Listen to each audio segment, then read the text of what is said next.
Speed Radio consacre ses programmes au Festival of d'Avignon du 29 juin au 21 juillet en direct de la station by Namas Trio.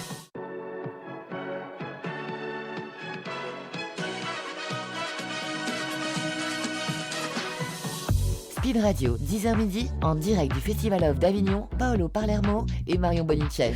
Et oui, il est 10h05 sur Speed Radio. Nous sommes toujours là, nous sommes toujours vivants, nous sommes toujours humains pour cette 58e édition du Festival Off ici à Avignon et jusqu'au 21 juillet. On est en direct du bar Namas Trio, 39 rue Guillaume Puy, en intramuros bien entendu. Speed Radio, la station où la culture et le théâtre sont au cœur de chaque émission.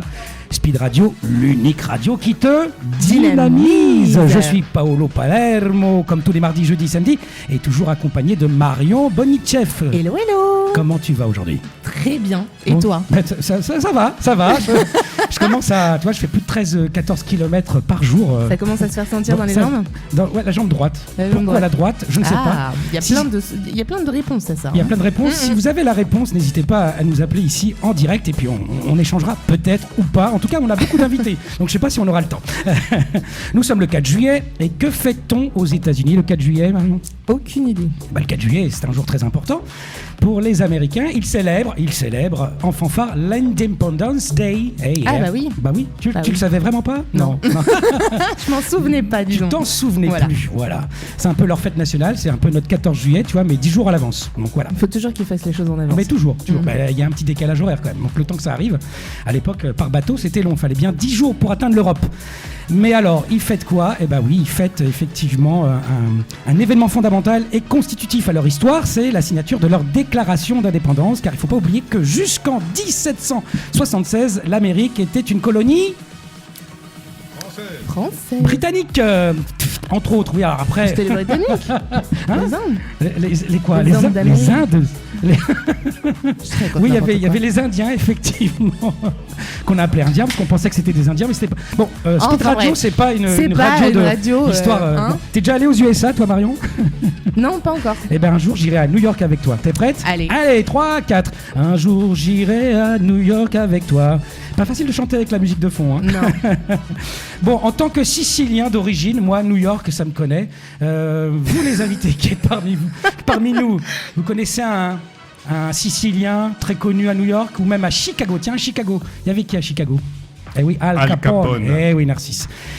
Nous écouterons bien sûr de la musique, Mika c'est la vie, puis un peu plus tard Laissez-moi danser de Wax et Pomme. Et puis il y a notre jeu, j'allais l'oublier, notre jeu. Ah bah oui, attends, il y a quand même un iPhone 15 à la clé. Eh oui, alors la question, elle est simple quand même. Quoique, il y a peut-être un piège.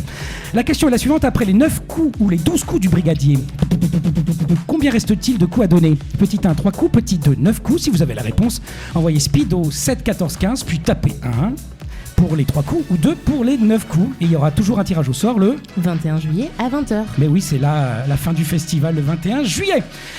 Nous recevons Narcisse, effectivement, qui joue dans une pièce qu'il a écrite tous les jours, sauf, bien sûr, le jeudi à 11h20 à la Luna. Ça s'appelle Humain, salle 1, avec une mise en scène en mode binôme avec Jean-Philippe Daguerre et vous-même, Narcisse. Bonjour, Narcisse. Bonjour. Est-ce que ça va bien ? Mais ça va bien, merci. Eh ouais.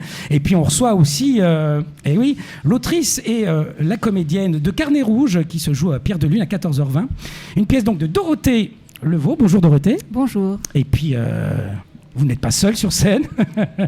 Il y a monsieur Stéphane Baquet que nous avions déjà reçu samedi dernier. Mais bonjour. Comment ça va ? Mais très bien. Bon, une mise en scène par Laurent Montel. Voilà, vous êtes nos 3 invités de cette première heure jusqu'à 11h et on va ensemble parler de vos pièces respectives. Et alors, c'est Narcisse qui est arrivé en premier au studio, donc on va commencer par Narcisse. Voilà. C'est le plus grand. C'est le plus grand. En plus, j'ose pas dire non, tu es après, il est vraiment très... Tu mesures combien, Narcisse ? 1m84, c'est assez standard, je crois. C'est assez standard en Suisse ou pour les Suisses ou pas ? Je sais pas, il y a des meubles Ikea dans lesquels j'arrive pas à atteindre les vis tout en haut. Donc je pense qu'il y a des peuples plus grands que nous encore. Donc tu es en train de dire qu'on est petits, nous, c'est ça ? Non, je ne me permettrai jamais. Je plaisante. Alors au plateau, Narcisse, dans Humain, vous êtes accompagné d'un guitariste, c'est ça? Un musicien, en effet, il est principalement guitariste, mais il joue aussi du piano, de la basse et d'autres instruments. Ouais, il a D'accord. plein de talents. Et puis, en plus de lui, il y a 21 artistes qui sont avec moi sur scène, mais en hologramme. En hologramme. En hologramme. D'accord. Ouais. Et j'aime beaucoup cette idée d'avoir ces 21 personnes avec moi et surtout de pouvoir mélanger les genres. Je mets un joueur de djembé avec un hautbois baroque, je mets de la guitare électrique avec du violoncelle, un danseur hip-hop avec une danseuse classique pour montrer que toutes les musiques du monde peuvent être jouées ensemble et accompagner toutes les danses du monde. Et techniquement, ça va. C'est quelque chose qui est assez faisable, l'hologramme sur scène. C'est compliqué, hein, ça nécessite beaucoup d'appareils, beaucoup d'ordinateurs synchronisés, beaucoup de technologies et parfois ça peut être un peu difficile à mettre en œuvre, mais là ça marche bien. Ouais. Ça marche très bien. Aussi avec l'aide des techniciens de la Luna. Ah, les techniciens à Luna aident beaucoup? D'accord. Bah, c'est pas toi on a qui besoin recommande, d'eux. quoi. Ouais, mais on a besoin d'eux pour installer tout ça tous les jours en 10 minutes et puis Ah oui. faire en sorte que ça marche. Il y a un spectacle avant toi ou à la Luna? Il y en a un avant Ah moi. ouais, donc un c'est pas spectacle évident. pour enfants et il y en a un juste après qui a beaucoup de matériel aussi. Donc D'accord. les transhumances sont compliquées, mais ça se passe bien. On reconnaît le duo Alios, c'est ça, dans les... Il y a le duo Alios, Que j'aime il y a beaucoup. les sœurs Berthollet, Camille Ah oui, et Julie ah ouais. au Oui, je les ai violoncelle. reconnus, Il y je a, me suis dit, ah, trop chouette. il y a Fanny Depoule qui est aussi à Avignon en ce moment, au Théâtre de l'Arrache-Cœur. Et il y a d'autres artistes, c'est majoritairement des artistes suisses. Et ce que j'aime bien aussi, c'est qu'il y a autant d'hommes que de femmes et il y a aussi 2 artistes non genrés. D'accord.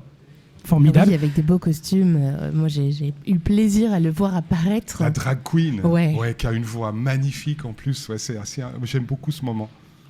Alors, la création lumière de cette pièce Humain, eh bien, je le connais pas. Je vais lire, je vais essayer de bien lire son prénom et son nom, Stéphane Baquet. Mais C'est qui celui-là Qui est-il? Ça me dit rien. Je suis là. Ah mince, non. oui. Alors Et je- il est en hologramme? Non, il est vraiment là. Il est vraiment là et du coup je suis forcé de parler de lui en bien.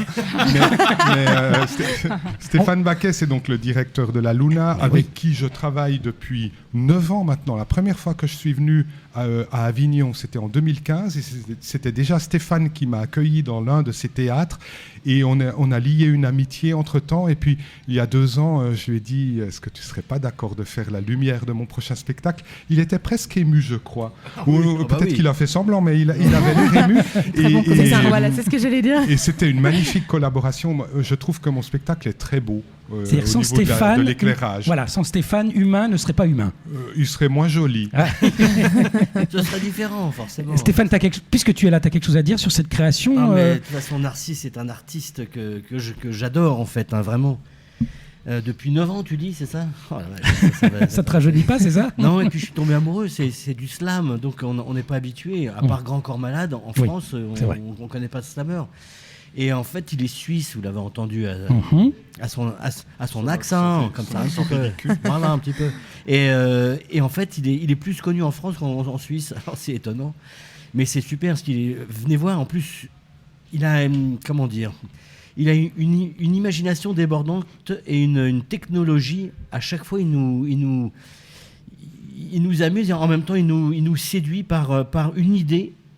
Chaque spectacle a une idée. La première, c'était sur les téléphones, où il fallait emmagasiner une application et il fallait mettre à un moment donné, appuyer sur le téléphone et on suivait le concert avec le téléphone et lui en direct. Après, il y avait les télés, maintenant c'est des hologrammes. Et c'est vraiment un plaisir de travailler avec Narcisse. À la Suisse, c'est sûr, tout est organisé, tout est tip-top en ordre. Tout est monté à la perfection, comme là là, une horloge oui. suisse. Oh, bah là, oui. C'est très... Oh oui, il faut Très que rien ne pointilleux. dépasse. Alors, on n'est pas entré encore au cœur du sujet de la pièce, quand même. Humain, ça part de ce postulat. Qu'est-ce qui reste d'humain chez l'humain? Encore faut-il savoir définir l'humain. Alors moi, j'ai comme définition, j'ai cherché quand même, c'est quoi, humain. Alors moi, j'ai une première définition qui dit de l'homme propre à l'homme en tant qu'espèce. C'est tout à fait ça. Ok. On est une espèce animale, on est rien d'autre que des animaux. Donc. Mais on est une espèce animale qui a quand même des particularités que qu'aucune autre espèce n'a. Elle se détruit elle-même. Voilà. Non, mais c'est vrai, on parle, on fait de la musique, on raconte des histoires. Et de raconter des histoires nous a donné envie de voyager. Donc on a construit des bateaux, on allait jusque sur la Lune. On utilise des téléphones intelligents alors qu'on est censé être l'espèce la plus intelligente. Et je parle de tout ça, de tout ce dont l'humain est capable. Et j'aime bien faire ça en ce moment parce que chaque fois qu'on parle de l'humanité, on nous dit qu'on est coupable. Et c'est vrai qu'on est coupable de beaucoup de choses, mais en parallèle, on est aussi capable de choses extraordinaires et j'avais envie de mettre le doigt là-dessus pour un peu nous redonner confiance en nous-mêmes, finalement. Je ne crois pas qu'on s'en sortira si on n'écoute que des gens qui nous disent que on ne s'en sortira pas. Complètement. Voilà pourquoi j'ai fait ce spectacle. Il est important en ce moment, notamment, ce spectacle. Je pense qu'il est important. Essentielle. Moi, je fais des spectacles pour ça aussi. Je fais, évidemment, c'est divertissant. Je m'amuse avec la technologie. C'est drôle par moments. Mais je crée des spectacles avant tout pour faire réfléchir, pour qu'on en discute, pour faire passer des messages et puis aussi pour qu'on se sente un peu mieux en sortant qu'en entrant. Et c'est tout à fait le cas. Moi, je t'ai vu encore tout récemment, puisque je suis venue te voir hier. J'ai adoré, j'avais eu plaisir de voir un de ses premiers spectacles à Paris. J'avais beaucoup aimé ton univers et ça s'est simplement encore répété. Et en effet, je trouve qu'on arrive et que finalement, on aborde les choses avec philosophie. On se croirait presque au début dans une conférence, tu sais, mais avec plein de choses de la beauté tout autour qui enrobe cet univers et qui nous transporte et l'heure passe, l'heure 10, c'est ça, 1h10, il dure ton spectacle, oui. 1h20 même, tu vois, c'est passé super vite. Je me suis dit, mince, c'est déjà terminé et on en ressort avec plein de choses en tête, avec plein d'interrogations et envie de trouver des réponses, en tout cas envie de trouver des solutions, parce qu'encore une fois, le fait d'orienter vers la capacité oriente vers le fait d'aller trouver des solutions à nos problématiques, plus que de se dire que le monde va mal et qu'on va pas s'en sortir. Et j'aurai plaisir à rediffuser du coup les commentaires que j'ai pu capter en sortant de théâtre, parce que je fais du micro-trottoir que je rediffuse dans les émissions tous les jours de 18h à 19h. Ouais. Et donc on aura plaisir d'écouter très prochainement les retours qui n'ont été que positifs des personnes à la sortie du théâtre. Me voilà rassuré. Tu es rassuré? Non, merci. Je n'étais pas très inquiet. Non, mais quand même, ça fait toujours beaucoup de baume au cœur d'entendre des gens dire qu'ils ont apprécié le spectacle. Alors, j'ai une deuxième définition. Alors, humain, qui est compréhensif et compatissant et qui manifeste de la sensibilité. Voilà. Oui. C'est une des grandes qualités de l'être humain, c'est cette capacité que nous avons de ressentir les émotions des autres. On est triste de voir quelqu'un de triste. Peu d'espèces qui réagissent comme ça. Et il faut qu'on s'en souvienne aussi de ça. On a cette capacité incroyable de ressentir les autres, de s'adapter et d'aider aussi. On dit aujourd'hui les gens sont individualistes. C'est pas si vrai que ça. Je pense que si n'importe qui voit quelqu'un tomber dans la rue, il ira lui donner un coup de main, quoi. Après avoir rigolé, par contre. Oui, d'accord. Ça dépend. Ou si c'est Vladimir Poutine qui tombe, d'accord. Mais enfin, d'une manière générale, non, quand même, on est très empathique. Oui, on est empathique. Et justement, le ressenti, justement, c'est assez récent dans l'histoire de l'humanité de prendre en compte le ressenti de l'autre. C'est pas encore là. Avant, on n'était que sur des faits, etc. Et le fait de prendre en compte sur le ressenti, on le voit sur le harcèlement, sur plein de sujets. Ouais. Voilà. Et c'est ça où l'humain peut-être peut évoluer en ce sens si ensemble on essaye d'être empathique, ce qui n'est pas évident. Parce que c'est un mot fourre-tout maintenant, empathique.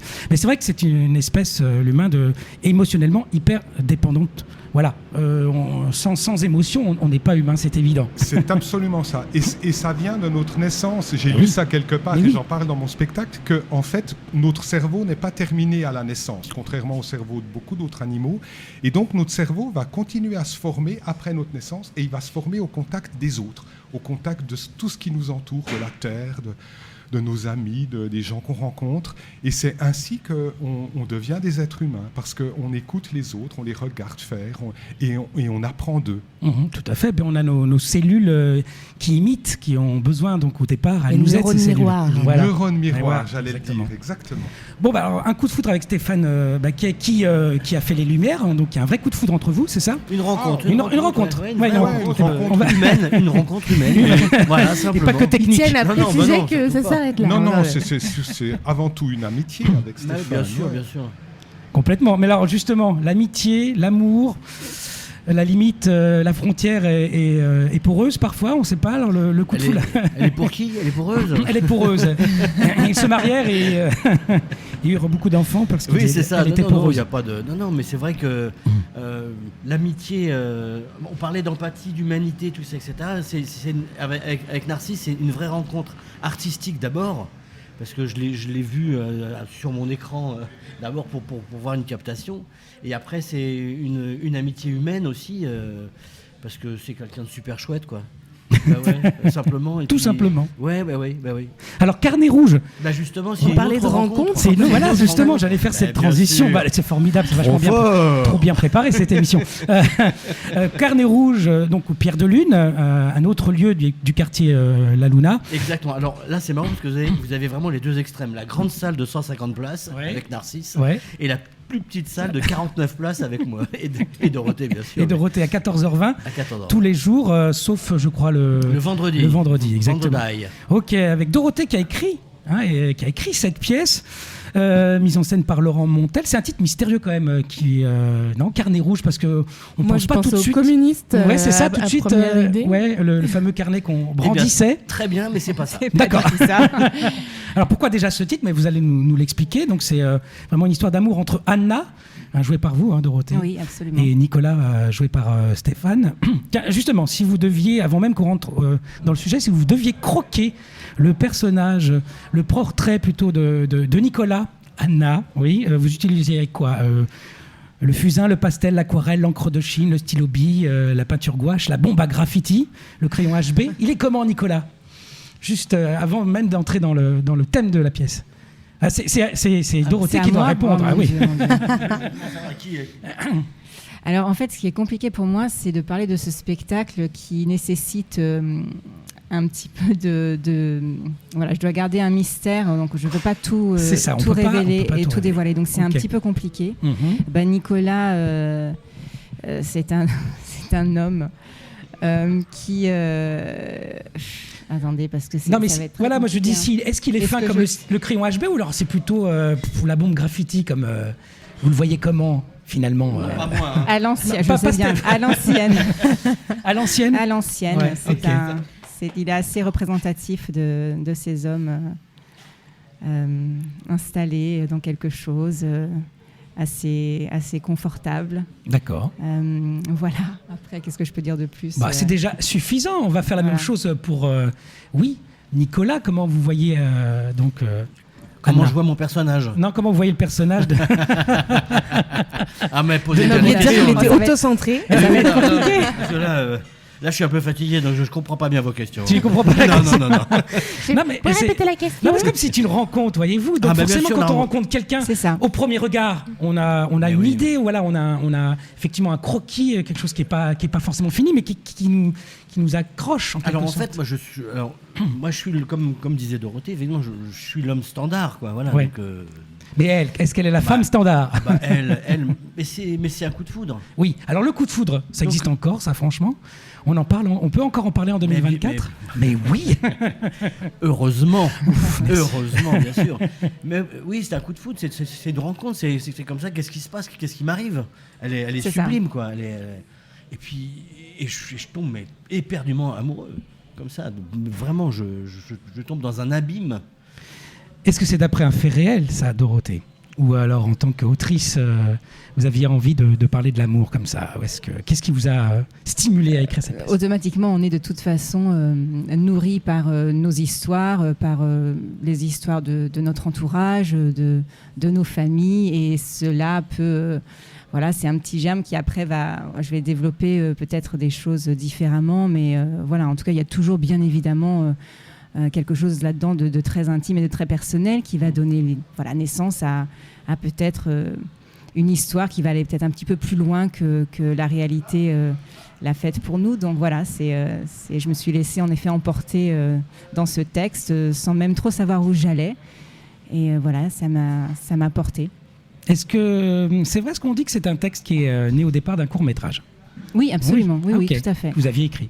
Oui, j'avais écrit un court-métrage que j'ai fait lire. Je n'étais pas entourée à l'époque de personnes qui pouvaient forcément m'aider à réaliser ce court-métrage. Et j'avais aimé l'écriture. Et voilà, donc je me suis... j'ai commencé à développer, à imaginer les personnages... à prendre. Il y avait une scène en fait, c'était une scène précise qui est encore dans la pièce. Et voilà, et autour de ça, j'ai réussi à créer une histoire et des personnages donc beaucoup plus profonds que ce que j'avais commencé à faire. Mais l'histoire était là, l'histoire était en moi de toute façon. Dès que j'ai commencé à vouloir écrire, celle-ci était primordiale pour moi. Donc voilà. C'est une création, hein, oui, cette année. Bien sûr, c'est une création et j'ai commencé l'écriture il y a très longtemps, donc ça fait 9 ans presque que j'ai ce projet et c'est la rencontre avec Stéphane qui a permis que tout ça se réalise parce que j'avais commencé, il y avait des bribes, il y avait des petites choses qui s'étaient mises en place avec même d'autres personnes, ça ne s'est jamais fait, ça ne fonctionnait pas et notre rencontre a tout... tout chamboulé. C'est une histoire d'amour qui dure alors. Encore une rencontre. Mais oui, mais c'est formidable. Mais oui. Vous vous connaissez depuis combien de temps alors ? Comment vous êtes connus ? Ça on veut savoir, même dans la vraie vie. Je connaissais son mari d'abord. Ah oui, ok. Voilà. Et tu l'as éliminé. Il n'existe. Il s'est éliminé tout seul. Non. En fait, moi, j'ai vu une lecture il y a 4 ans.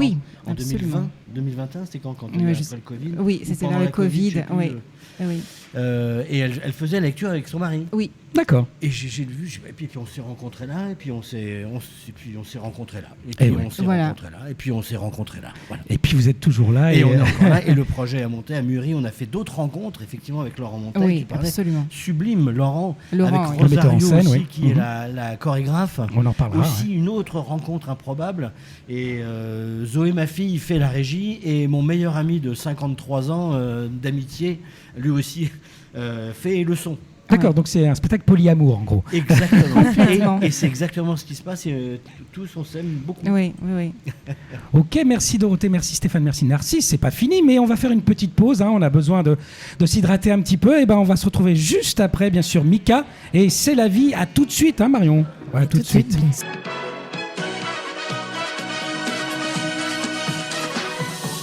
Speed Radio, 10h midi, en direct du Festival of d'Avignon, Paolo Palermo et Marion Bonicheff. Et oui, il est 10h34, nous sommes vraiment en direct. Le vent s'est élevé, mais le vent semble se calmer. Ce matin, le soleil est au beau fixe à Avignon. Marion, toi, tu es déjà en tenue pour cet été à Saint-Trope, quoi. Bah attends, habitant à Paris toute l'année, là j'ai besoin de prendre des couleurs. Hein. Oui, tu m'étonnes, surtout que cette année, le beau temps, on l'a attendu. Hein. Nous sommes ensemble jusqu'à 11h avec nos invités, bien sûr, Narcisse pour le spectacle humain, et puis Dorothée et Stéphane pour le Carnet Rouge. Tout ça, c'est dans le quartier Luna. Hein. Narcisse, c'est à la Luna. Pierre de Lune. Pierre de Lune pour Carnet Rouge. À 11h, on recevra bien sûr le spectacle Tébasland qui se joue à l'Espace Alia à 20h15. Et puis également le spectacle Un pour tous au Théâtre de l'Archipel à 15h25. Et puis on a notre jeu, bien sûr, parce que c'est vrai qu'on a un vieux téléphone et c'est bien de pouvoir changer son téléphone. Et grâce à notre jeu, vous allez pouvoir gagner un iPhone 15 en répondant simplement par SMS à la question suivante. Après les 9 ou 12 coups du brigadier, vous savez, c'est ce petit bâton juste avant que le lever de rideau, voilà, sur les classiques notamment. On frappe donc 9 ou 12 coups, ça dépend. Et bien après, que reste-t-il de coups à donner qui sont des coups plus lents? Est-ce que petit 1, 3 coups, petit 2, 9 coups, envoyez speed au 7 14 15, puis tapez 1 ou 2 si vous avez la réponse. Et puis le tirage au sort a toujours lieu le 21 juillet à 20h, n'est-ce pas, ma chère Marion? Oui, et moi j'irai soudoyer la personne qui gagnera pour récupérer le téléphone. Oh, comme je te comprends. Je ne peux pas jouer, j'ai les boules. Avec le spectacle Le Carnet Rouge, donc, qui a lieu à Pierre de Lune à 14h20, une pièce de Dorothée. Nous avons l'autrice avec nous. On parle notamment de rencontres et de coups de foudre. Alors moi, dans mon spectacle, un gars contact deuxième dose au Palace tous les jours à 17h50, je parle aussi du coup de foudre. Et le coup de foudre, moi, quand j'ai vraiment le coup de foudre, j'ai une musique dans ma tête comme une playlist, voyez-vous, dès qu'il y a le coup de foudre. Alors ça commence toujours par Pretty Woman, walking down the street, Pretty Woman. Et puis ça finit par Je vais et je viens entre tes mains et je me retiens pas. Voilà, c'est le problème. Tous les jours au Palace. Tous les jours au Palace. Voilà, je tombe amoureux d'une spectatrice, qui, hélas, ne veut pas de moi. Et oui. Comme par hasard. Et si un jour ça arrive, bon, comme ça s'appelle un gars contact, j'en serais ravi. Vous parlez d'amour, mais de quel amour, Dorothée ? C'est quoi l'amour ? Parce que là, je ne vais pas aller chercher les définitions comme dans Humain, parce que l'amour, c'est vaste. À de multiples définitions. Bah oui, mais votre amour, c'est quoi ? Non, c'est vrai, parce que moi, à 51 ans, l'amour, j'ai du mal à y croire. C'est bizarre, j'y crois presque plus. C'est normal qu'on peut ne plus y croire à cet âge-là. De quel amour parle-t-on dans le spectacle ? Alors, écoutez, comment ? Stéphane va vous aider. C'est très compliqué pour moi. Mais oui, justement, je comprends. De parler de ce spectacle. Je pense que c'est plus complexe que ça. L'amour est là pour révéler autre chose et du coup, voilà, peut-être que ce qu'on voit n'est pas forcément ce qui est. C'est un peu comme cet iceberg, donc on s'arrête à ce qu'on voit. Voilà, mais au on final, s'arrête à ce qu'on voit. Quand on creuse, il y a autre chose. Voilà, il y a vraiment autre chose. Il y a beaucoup de choses qui ne sont pas dites. Et il y a beaucoup de choses qui se révèlent exister alors que elle ne se voit pas. C'est un amour très particulier qu'ils vivent, qui paraît au départ tout à fait banal et très quotidien. Donc c'est installé comme ça. Et puis voilà, petit à petit, ça va se révéler être un amour tout autre. Si je m'arrête en fait parce que on découvre au fur et à mesure, il y a des indices. En fait, ce spectacle commence comme La La Land et finit comme Usual Suspect. Ça c'est donc, bien. J'adore la référence. C'est exactement ça. Parce que, ouais. Et au fur et à mesure, il y a plein d'indices qui arrivent. Et pendant 1 heure, c'est un fil tendu comme ça qui est sur une rencontre, sur un amour passionné. Et on s'aperçoit qu'il y a des petites choses, il y a des petits. Il y a un petit truc qui casse à droite, qui casse à gauche, comme ça, et on réfléchit, on passe son temps à emmener les gens dans une direction qui n'est pas forcément celle-là. Alors, voilà, et l'amour est toujours là, parce que sinon, mais c'est un amour destructeur même, presque. Quel est le message que vous avez voulu passer au travers de ce spectacle ? Je sais pas si du coup ça spoil. je te fais un accent, moi aussi, ça spoil. Ça spoil. En fait, l'idée c'était aussi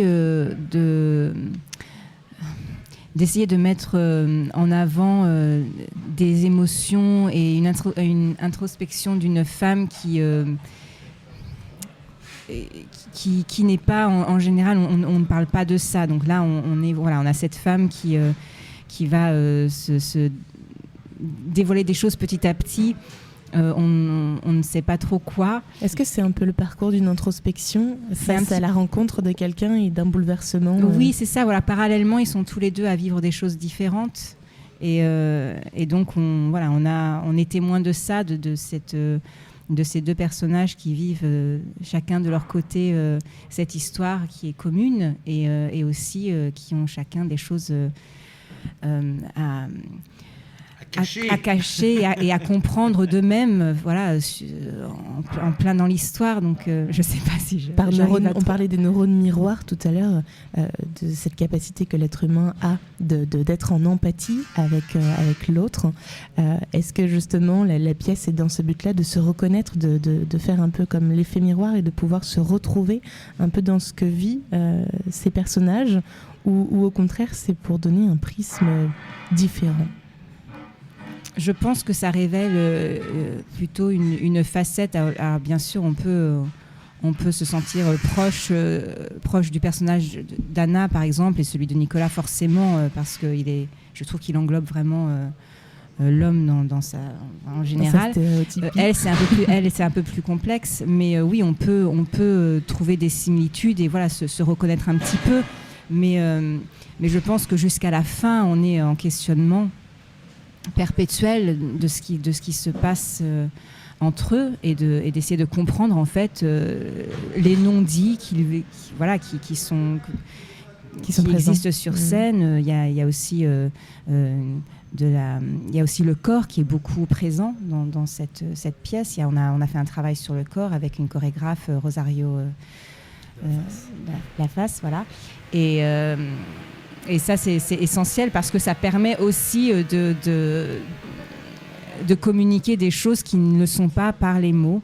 Et ils ont aussi une communication entre eux qui est corporelle. Donc voilà, tout ça crée une relation... Oui, une relation passionnelle. Et puis, et au fur et à mesure, on emmène le spectateur. Parce que le spectateur, il vit nos émotions. Et c'est vraiment un spectacle où il n'y a que des émotions brutes.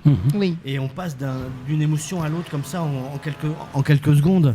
Donc forcément, c'est passionnel. C'est vraiment quelque chose qui est intense. Et puis jusqu'à la fin. Jusqu'à la fin. Quand on parle de corps et qu'on parle d'émotion, on pense aussi à Humain, le spectacle de Narcisse qui se joue à la Luna à 11h20. Et à propos de corps, à l'ère de l'IA qui commence à ronger le monde de la musique, c'est vrai, du doublage, de la photographie. Alors pourquoi avoir voulu désincarner finalement les musiciens, les chanteurs avec l'hologramme? Est-ce que c'est finalement une forme qui dénonce la déshumanisation, le fait de les avoir pas forcément avec vous? Alors c'est vrai que c'est peut-être un coup d'avoir peut-être 20 musiciens, mais moi j'ai l'impression que c'est peut-être un parallèle que vous faites en choisissant l'hologramme. C'est vrai qu'il y a quelque chose d'un peu paradoxal. C'est ça. De parler de l'humain avec des machines ou des humains filmés en hologramme. Mais ça aurait été impossible pour moi d'amener ces 21 artistes sur scène qui sont pour la majorité des artistes plus ou moins connus, donc qui ont leur carrière. Et très divers, parce qu'il y a beaucoup d'artistes très différents sur cette scène. On l'a évoqué tout à l'heure, c'est vraiment ça. Moi, j'avais envie de montrer la diversité de l'humanité. Donc, il y a des hommes, des femmes, des personnes non genrées, il y a des personnes de toutes les couleurs, il y a des artistes de tous les domaines, des chanteurs, des danseurs, des musiciens classiques, des musiciens de métal, des musiciens hip-hop. Des choses de l'ordre du cirque avec les rubans. Absolument, il y a des artistes de cirque aussi. Donc j'avais envie de montrer la diversité de l'humanité d'une manière ou d'une autre. Et comme je n'avais pas la possibilité financière et technique de les avoir en vrai, je les ai mis en hologramme. Mais vous savez, moi, je n'ai pas tellement peur de l'intelligence artificielle dans le monde de l'art. Parce que moi, ce qui m'intéresse quand je regarde un objet artistique, c'est de savoir que c'est un humain qui l'a fabriqué. Quand je regarde la Joconde, je me dis, un gars a peint ça, quoi. Quand j'écoute la 5e de Beethoven, je me dis, un gars a composé cette musique. Et si un ordinateur l'avait fait, ça n'aurait pas d'intérêt. Et on se rend compte finalement que dans d'autres domaines, on a déjà franchi ce cap. Par exemple, dans le sport, on sait très bien qu'une moto court beaucoup plus vite le 100 mètres qu'un être humain. Et pourtant, on va aux Jeux Olympiques regarder un gars qui va courir le 100 mètres en 9 secondes. Donc, je pense que dans l'art, il faut qu'on s'habitue petit à petit à ça aussi. À se dire, ce qui nous intéresse, ce n'est pas la performance en elle-même, la qualité esthétique de l'œuvre qu'on regarde, c'est le fait de savoir que ce qu'on regarde a été créé par un être humain. Très juste. Finalement, la technologie peut être un outil au service de l'humain, et il faut que ça reste comme tel. Et c'est comment est-ce qu'on l'intègre, c'est finalement le regard qu'on porte sur les choses qui va plus leur donner le résultat. C'est absolument ça. Je cherche depuis toujours dans mes spectacles à utiliser la technologie comme un outil au service du propos. Je vois que vous avez fait appel quand même à 3 conseillers scientifiques pour écrire ce spectacle. Vous parlez même d'un spectacle éthique. Pourquoi alors avoir fait appel à ces personnes-là ?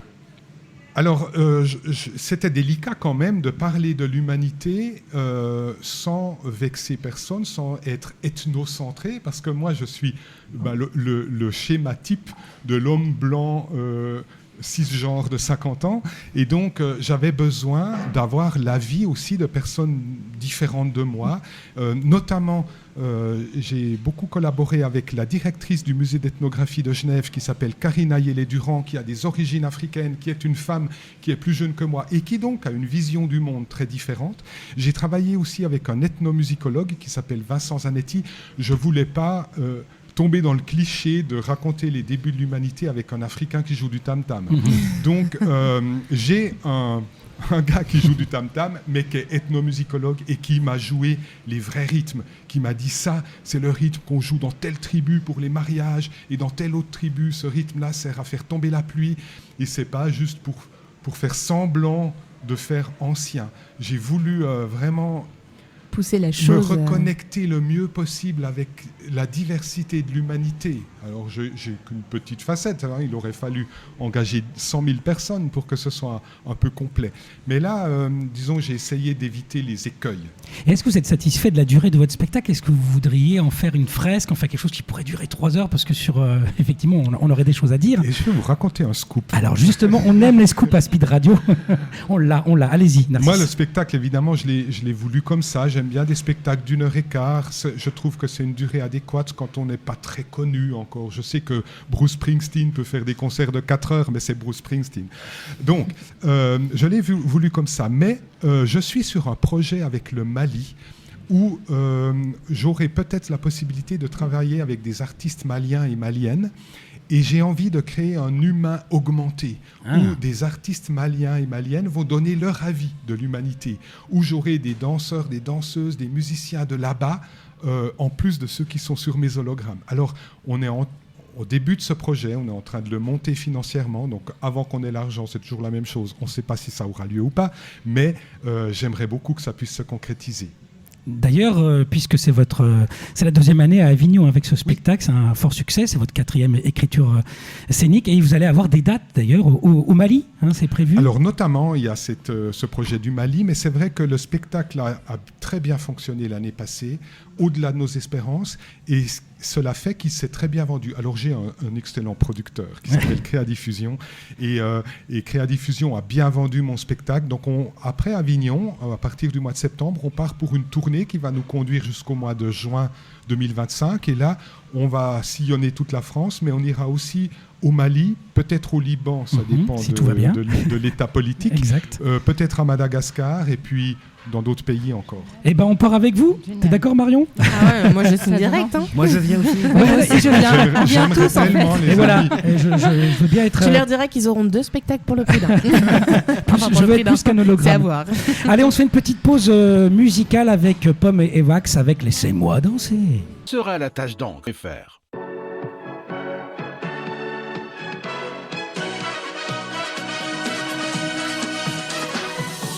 Speed Radio, 10h midi, en direct du Festival of d'Avignon, Paolo Palermo et Marion Bonichev. Nous sommes avec le spectacle humain et le spectacle Carnet de Rose. Il nous reste 4 petites minutes. Ça va toujours, les invités ? Ouais. Bah bon, et on va finir en beauté avec un petit quiz, hein, parce qu'avec Carnet Rose, on parle de coup de foudre. Carnet rouge. Carnet, pourquoi ? Voilà, voyez. Rouge. Comme mes lèvres et mon t-shirt. Voilà, exactement. Le carnet rouge. Le carnet rose, c'est autre chose. J'en ai un dans mon tiroir que je ressors de temps en temps. On veut pas savoir. On veut pas savoir. Paolo. Bon, je le sortirai. Si tu Alors, regardes. Carnet rouge, effectivement, au Pierre de Lune, au théâtre Pierre de Lune. Alors, un petit quiz pour vous. C'est des citations. Vous allez me dire qui a sorti cette citation. On dit parfois qu'un coup de foudre est la reconnaissance d'un sentiment qui existe déjà en nous. Petit 1, est-ce que c'est Alphonse Allais? Petit 2, David Fokkinos? Ou petit 3, Jacques Prévert? Je me tais parce que j'ai vu la réponse. Moi, je dirais le premier. Oui, Alphonse Allais? Ouais, je vais dire Funkinos. Eh ben c'est Fokkinos, c'est Narcisse qui gagne le bravo. point. Un J'ai petit... gagné un iPhone. Exactement, Qu'est-ce qu'on il est là gagne sur la Non, table. tu as gagné un des 3 coups déjà. Pour Narcisse, mais c'est aussi pour tout le monde, une question sur l'humanisme, l'humanité ou un humaniste. Qui a dit l'humanisme, ce n'est pas dire ce que j'ai fait, aucun animal ne l'aurait fait, c'est dire nous avons refusé ce que voulait en nous la bête. Oh. Est-ce que c'est La J'aime bien Fontaine, André Malraux ou Friedrich Nietzsche? Je crois que c'est Malraux qui a dit ça. Ouais, je dirais Malraux. Malraux. Ah, je Et dirais c'est Malraux. Malraux. Ouais, Bravo, Malraux. des points pour tout le monde. Brum, brum. Allez, on retourne un petit peu sur le coup de foudre. Un coup de foudre à peu près réciproque peut se transformer en passion durable à condition de l'entretenir à coups de voyage, de beuverie et de scènes de ménage gratuites. De beuverie surtout. De beuverie. Qui a dit ça? Qui a dit ça? Frédéric Becbédé, Aristote ou Léon Zitrone? Brum, brum. Oh bah c'est pas avec Bédère, hein. Lui il aurait dit autre chose. Hein. Oh, ça va être Léon Zitrone. Zitrone. Eh ben non, Becbédé. c'est Becbédé, merci Narcisse. Ah ouais. Eh ouais, je suis désolé. On Ah oui, pour la beuverie ça lui ressemble bien. Attention, qui a dit un humaniste? C'est quelqu'un qui ne sait pas où se range le riz dans sa cuisine, mais qui va trouver des tonnes de sacs pour les petits affamés du monde. Est-ce que c'est Daniel Balavoine, Michel Bernier ou Coluche? Coluche. Coluche, ouais. Et c'est Michel Bernier. Ah oui, comme quoi. On continue avec l'humanité. Il faut remplacer la beauté, qui est un concept purement culturel, par la bonté, qui est un concept humaniste. Est-ce que c'est Salvador Dali, Philippe Stark ou Haroun Tazieff? Mais c'est quoi? Eh oui, il y a des On personnalités. fait le grand Dali. écart là. Et c'est pas Dali, c'est Philippe Stark. Bah oui, qui lui aime les concepts. On Je a suis pas parlé d'accord d'émissions avec lui, culturelles. voilà. Hein. Voilà, bah c'est bien de pas être d'accord. là. Allez, un petit coup de Il foudre, est un trop dernier. tôt là. C'est fou. Il y a des coups de foudre qui font des bleus au cœur. Il y a des coups de foudre qui font des bleus au cœur. Est-ce que c'est Diderot, Pierre Perret ou Bernard Werber? Il y a des coups Perret, de foudre. tiens. Perret, Eh j'ai ben oui, aussi. c'est Perret. Bah oui, il est ouais, plutôt là-dessus. j'aime Bah bien, ouais, c'est très joli, bien. ça. Eh ben, on parle de citation, mais quelle est ta phrase de l'heure, Marion, Ah, ma comme tous les phrase de jours? l'heure. À la base, c'était une phrase du jour, mais comme on a plusieurs invités par l'émission, c'est devenu une phrase de l'heure. Mais du coup, j'en ai deux en plus pour cette heure-là. La première que j'ai choisie, c'est l'existence d'un Dieu omniscient, omnipotent et qui ferait de l'amour son principe essentiel et contredite par toute l'histoire de l'humanité. Je vais pas y arriver. Ça vient de Arthur Koestler, qui est un artiste, écrivain, journaliste et romancier du début du XXe siècle. Je l'ai choisi car que l'on croit ou pas en un Dieu et qu'on enlève ou pas le début de la phrase, le reste est criant de vérité. Cette phrase met en exergue l'histoire de l'humanité, ce que Narcisse nous donne à voir en partie dans son spectacle, même si il finit bien sur la capacité de l'homme pour rester, comme moi, orienté plutôt solution, puisque je n'aime pas rester sur un simple constat négatif. J'en ai choisi une seconde comme suite de cette première phrase qui est « La révolution sera la floraison de l'humanité comme l'amour est la floraison du cœur » de Louise Michel, qui est une femme politique anarchiste de la fin du 19e siècle. Je vois à travers cette phrase l'indication d'une voie pouvant mener au changement où l'amour retrouve son pouvoir et sa puissance par le fait d'avoir cette capacité à nous mobiliser, à nous pousser à agir, et c'est très lié à ce que nous vivons actuellement. Hein. Alors laissons l'amour qui nous fait nous rendre vivants, changer les conditions de notre humanité pour devenir plus humains finalement. Vive l'amour, vive l'humanité, vive nos invités. Humain de Narcisse à 11h20 à la Luna, salle 1, avec une mise en scène de Jean-Philippe Daguerre et de toi, Narcisse. Et puis le carnet rouge, pas rose, un rouge, Pierre de Lune à 14h20, une pièce de Dorothée Levaux que nous avons eu le plaisir d'accueillir et aussi jouer avec Dorothée et Stéphane Baquet, mise en scène par Laurent Montel. Merci d'être là, il est 11h précisément. Et bon Avignon, puisque ça vient de démarrer, même si ça a déjà un peu commencé. On vous souhaite plein de public. Un gros M. Exactement, merci à vous.